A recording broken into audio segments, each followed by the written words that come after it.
샤넬과 스트라빈스키란 영화가 있습니다. 그 영화를 보셨나요? 샤넬은 1883년 프랑스 남서부의 소뮤르의 가난한 집안에서 태어나서 어린 시절 어머니와 사별하고 아버지에 의해 수도원에서 운영하는 보육원에 맡겨진 그런 신세가 되었습니다. 보육원 시절 직업 교육의 일환으로 바느질을 배웠고요. 이렇게 습득한 바느질 기술은 훗날 샤넬이 패션업을 시작해 그녀의 패션 감각을 구체화할 수 있는 발판이 되었다고 합니다. 샤넬은 나중에 보육원을 나와서 술집에서 노래를 부르게 되고 이때부터 샤넬 로고에 사용된 두 개의 C, 이 C의 출처가 바로 코코라는 별칭을 사용했을 것으로 추정을 하고 그때 생긴 별칭이라고 다들 추정을 하고 있습니다. 샤넬이 거짓말을 통해서 숨기고자 했던 그녀의 이러한 불우한 성장 과정, 그리고 틀에 매인 교육의 부재, 그리고 그녀가 기존의 관습을 깨고 시대적 변화의 흐름에 맞는 발상의 전환을 통해 새로운 스타일을 제안할 수 있었던 원동력이 된 것이 바로 그것입니다. 샤넬은 가수 시절에 재력가인 발상을 에티enne 발상, 에티enne 발상을 만나서 그의 정부가 되고요. 그의 재정적 후원으로 1910년 모자 가게를 열게 됩니다. 모자 가게. 모자로 유명해졌죠. 당시 프랑스에서는 정부에게 모자 가게를 열어주는 것이 일반화되어 있다고 합니다. 이 정부라는 것은 그 자신의 부인 말고 다른 정부를 말하는 겁니다. 이 샤넬은 모자 가게를 시작으로 1913년 그녀의 두 번째 애인이었던 영국의 사업가 카페를 만나는데요. 카페를 도움으로 프랑스의 휴양지인 노빌의 모자와 함께 단순한 스포츠웨어를 취급하는 상점을 열게 됩니다.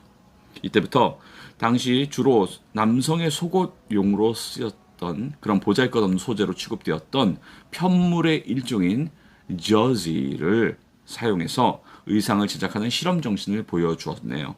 그리고 스웨터나 세일러 블라우스 같은 편안한 의상을 디자인하기 시작했습니다.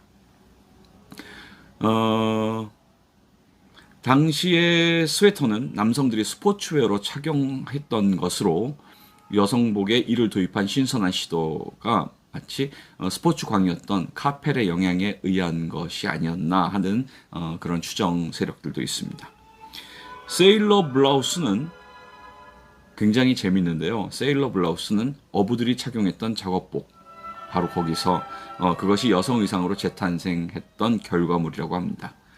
여러분들은 아마 여성분들이 많으시기 때문에 지금 무슨 얘기를 하는지 금방금방 알아들으실 것 같아요. 또한 여성의 손을 자유롭게 한 샤넬 의상의 패치 포켓. 패치 포켓은 남성 노동자들의 복식에서 아이디어를 얻은 것이라고 합니다. 오늘 음악 얘기보다 이 복식 이야기가 더 재밌네요. 이 샤넬의 의상이 인기를 끌 수 있었던 다른 이유는 사교계의 중심에 있던 샤넬 스스로가 모던한 여성의 전형적 모델로 자신의 디자인을 홍보한 데 있습니다. 샤넬은 직업 여성으로 상당한 명성과 부를 축적하였을 뿐만 아니라 상류층 인사와 예술가들과 교류하면서 사회적 선망의 대상으로 자리하기 시작합니다. 그녀의 마른 몸매 그리고 짧은 머리 스타일은 1920년대를 풍미한 미성숙한 소년의 모습과 활동적인 여성상을 대표했다고 볼 수 있죠. 샤넬은 항상 자신이 디자인했던 그 의상과 액세서리를 착용한 모습으로 매체와 대중 앞에 등장을 했고 이는 샤넬 상품 자체의 홍보뿐만 아니라 이 상품들을 조합하여 탄생시킬 수 있는 바람직한 스타일의 예를 보여주면서 수요를 창출해냈다고 합니다. 샤넬 스타일은 샤넬이 맡은 1920년대와 1930년대의 무대 의상과 그리고 할리우드 영화 의상 디자인을 통해서도 재현이 되었고 광고의 효과를 발휘했습니다. 샤넬 넘버 5, 여러분 너무나 유명한 이 향수에 대해서 또 잠깐 이야기를 안 할 수가 없는데요. 다 영화에 나온 이야기이기도 하고 또 우리가 오늘 살펴볼 이야기이기도 합니다. 커스텀 주얼리, 발상의 전환을 통해서 만들어진 커스텀 주얼리 샤넬 넘버 5. 샤넬의 향수 사업은 1921년 샤넬 넘버 5로 시작되어 후에 그녀에게 엄청난 부를 가져다가 줍니다.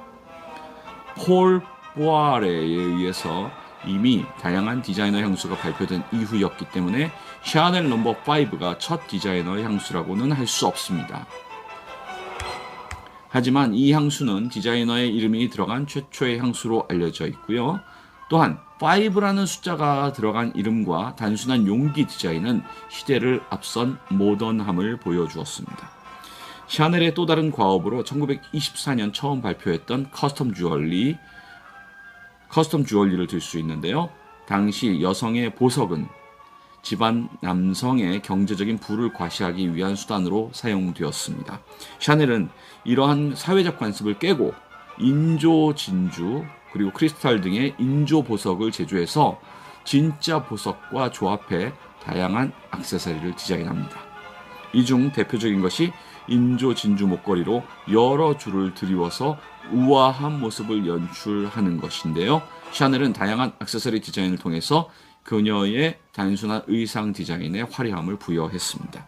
따라서 일부 학자들은 이전 의상 자체에 나타난 화려함이 샤넬의 디자인에서는 단순한 의상과 화려한 액세서리로 분리되어 나타나 다양한 조합에 의한 장식이 가능하도록 재배열되었다고 해석을 합니다.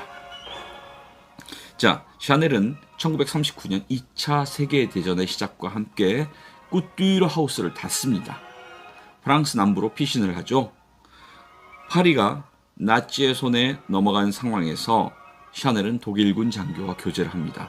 참 다양한 남성들과 교제를 했는데요. 나치에 적극 협력해서 그녀의 옛 애인인 웨스트민스터 공작의 친구였던 윈스턴 처칠 여러분 잘 아시죠?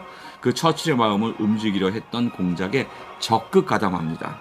종전 후에 전쟁이 끝나는데 샤넬의 이런 행위가 밝혀지면서 프랑스인들 사이에서 샤넬은 배신자, 조국의 배신자로 낙인 찍히게 되었죠. 이로 인해서 스위스에서 망명 생활을 하는 그러한 또 암울한 시절이 있었습니다. 샤넬은 오랜 망명 생활을 접고 파리로 돌아와서 1954년 새 컬렉션을 발표하는데요. 당시에는 디오르와 발렌시아 같은 남성 디자이너들에 의해서 다양한 스타일이 유행하고 있었고 샤넬은 이들 남성 디자이너들이 여성의 인체나 활동을 전혀 고려하지 않고 여성의 활동을 제한하는 디자인을 소개한다고 비난을 했습니다.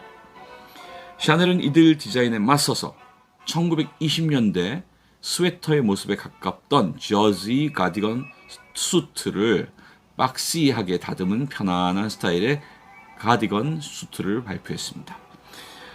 샤넬의 컬렉션은 파리에서 예전의 디자인과 차이가 거의 없다는 혹평을 받은 반면 미국에서는 그녀의 실용적이고 모던한 스타일의 재탄생에 박수를 보내죠.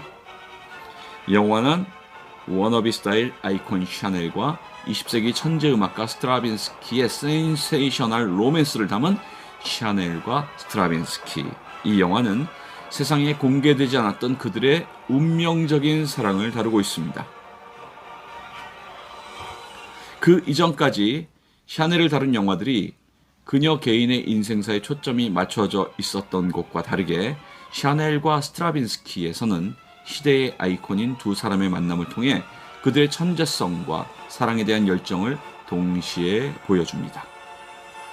스트라빈스키의 혁명적인 작품, 이 혁명적인 작품이라고 전해지는 봄의 제전 초연은 당시로서는 파격적인 멜로디 그리고 발레로 인해서 대중의 심한 혹평을 받게 됩니다.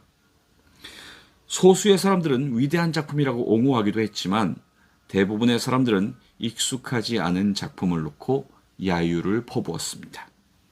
그 충격의 현장에 있던 샤넬은 이 모든 광경을 흥미롭게 바라보았고 작곡가인 스트라빈스키의 호감을 느끼게 됩니다. 스트라빈스키 또한 샤넬을 보자마자 그녀에게서 눈길을 떼지 못하며 끌리는 마음을 드러내게 되죠. 러시아 혁명으로 인해 고향으로 돌아가지 못하고 파리에 남은 스트라빈스키는 생활고에 시달리게 됩니다.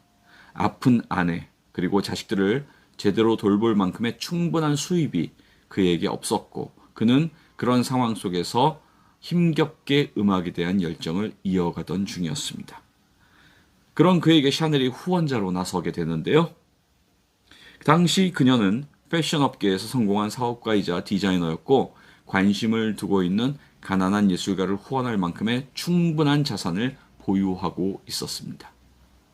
스트라빈스키는 결국 그녀의 제안을 받아들이고 파리 외곽에 위치한 샤넬의 저택으로 가족들과 함께 거처를 옮깁니다. 이때부터 두 사람은 은밀하고도 격정적인 사랑에 빠져들게 되죠. 그녀의 향기는 그를 불러들였고 그의 멜로디는 그녀를 유혹한다. 예, 샤넬 넘버 5의 주인공 샤넬, 코코 샤넬. 예, 그녀의 향기는 그를 불러들였고 유명한 작곡가였던 스트라빈스키, 그의 멜로디는 그녀를 유혹한다. 예, 이렇게 다들 인구에 회자되는 이야기죠. 전 세계를 매료시킨 샤넬의 사랑이 이제 시작되는 그 영화, 여러분들 보셨나요? 지금 배경음악으로 나왔던 스트라빈스키의 불새 다시 한번 그 격정적인 부분만 잠깐 보겠습니다.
네, 스트라빈스키의 불새 여러분 듣고 계시는데요. 제가 이 불새에 대해서 잠시 거론을 하는 것이 좋을 것 같아서 말씀드리겠습니다. 뭐 다른 건 다 몰라도 되고, 여러분 1장에서는요 생물들이 동료를 부르는 듯한 소리, 메아리 소리가 들리고 천둥 소리가 계속 울려 퍼지고 춤추듯 날아오르는 새소리가 들립니다. 그리고 무대에는 한 그루의 나뭇가지가 있는데 금빛 과일이 가지가 휘어질 듯이 달려 있습니다. 그리고 새 한 마리가 무대 뒤쪽을 향해서 날아가고요. 그때 사냥꾼 차림의 왕자가 활을 들고 나타나 푸드득 날아오르는 소리와 함께 빛을 발하면서 불새가 나타나자 왕자는 시위를 당기게 되죠. 불새가 돌아오자 왕자는 재빨리 붙잡고 불새는 도망치려다 지쳐서 깃털 하나를 내놓고 풀려납니다. 그리고 이번엔 2장입니다. 숲속 깊숙한 곳에 이어진 계단을 왕자가 올라가자 구슬픈 음악이 들리면서 12명의 소녀가 계단을 내려오는 것이 보입니다. 소녀들이 마법의 나무를 흔들자 나무에 매달린 금사과가 떨어지고 왕자가 모습을 드러내자 귀하게 보이는 여인이 마법의 성임으로 빨리 떠나려고 합니다. 하지만 그녀에게 사랑을 느낀 왕자는 떠나려고 하지 않죠. 갑자기 숲이 환해지면서 마귀 무리가 몰려옵니다. 그들은 왕자를 붙잡고 마법사 오기를 기다리죠. 곧이어 마법사가 나타나서 마법을 걸려고 하지만 불새의 깃털을 흔들자 깊은 잠에 빠져버립니다. 제3장 무대가 밝아지면서 마법사의 영토였던 숲은 사라지고 불새도 사라집니다. 그리고 아름다운 소녀들이 늘어선 가운데 왕자 이반이 사랑했던 소녀가 내려옵니다. 이어서 왕권을 상징하는 물건들을 번뇌받고 사람들은 그를 군주로 인정하죠. 당시 아직 무명이었던 스트라빈스키는 이 발레 음악으로 일약 온 유럽의 주목을 받는 존재가 되고 특히 색채적인 관현악법 그리고 리듬의 다양함이 20세기의 영향에 굉장히 큰 영향을 주고 있습니다. 자, 불새는 스트라빈스키를 유명하게 만든 작품입니다. 지금 듣고 계신 바로 이 음악이죠. 네, 시간상 여기까지만 듣겠습니다. 계속해서 이어나가겠습니다. 샤넬 넘버 5와 스트라빈스키의 혁명적인 작품 봄의 제전, 이 두 가지 작품은 샤넬과 스트라빈스키가 사랑하던 그 사이에 완성이 되었습니다. 이미 패션을 통해서 큰 성공을 이루었던 샤넬은 향수 제조를 꿈꾸기 시작합니다. 그녀가 향수를 만들겠다고 했을 때 주위 사람들은 아유 성공하지 못할 거야 라고 생각했지만 샤넬은 아랑곳하지 않고 자신의 꿈을 현실화해 나가기 시작합니다. 그녀가 만들고 싶었던 향수는 여성의 아름다움을 있는 그대로 드러낼 수 있는 개성 있고 자연스러운 향을 가진 향수였습니다. 샤넬은 스트라빈스키가 그녀의 저택으로 옮겨와 지내던 때 본격적으로 향수 제조에 뛰어들게 되는데요. 영화 속에서 그녀가 종종 집을 떠나 출장을 갈 때 언제나 향수 연구실에 있는 샤넬의 모습을 볼 수 있습니다. 스트라빈스키 또한 샤넬의 후원으로 음악에만 집중할 수 있는 환경이 주어지면서 봄의 제전을 새롭게 만들어 가기 시작합니다. 전설적인 무용가 니진스키와 함께 야심차게 선보인 발레 오케스트라 공연 봄의 제전, 그 초연 때는 심한 야유와 비웃음이 있었죠. 그래서 큰 상처를 받습니다. 스트라빈스키는 샤넬과 사랑을 통해서 새로운 열정을 갖게 되고요. 그의 새로운 영감으로 다시 태어난 봄의 제전은 이후 다시 한번 공연이 되는데 엄청난 박수갈채를 받게 됩니다. 강렬한 리듬과 원시주의적인 색채가 강한 선율로 당시로서 파격적인 곡으로 대단한 반향을 일으켰고 20세기를 대표하는 혁신적인 작품으로 현재까지 손꼽히고 있다고 합니다. 샤넬과 스트라빈스키의 운명적인 사랑이 탄생시킨 놀라운 작품들, 샤넬 넘버 5 그리고 봄의 제전, 여러분들 기억하시면 좋겠네요.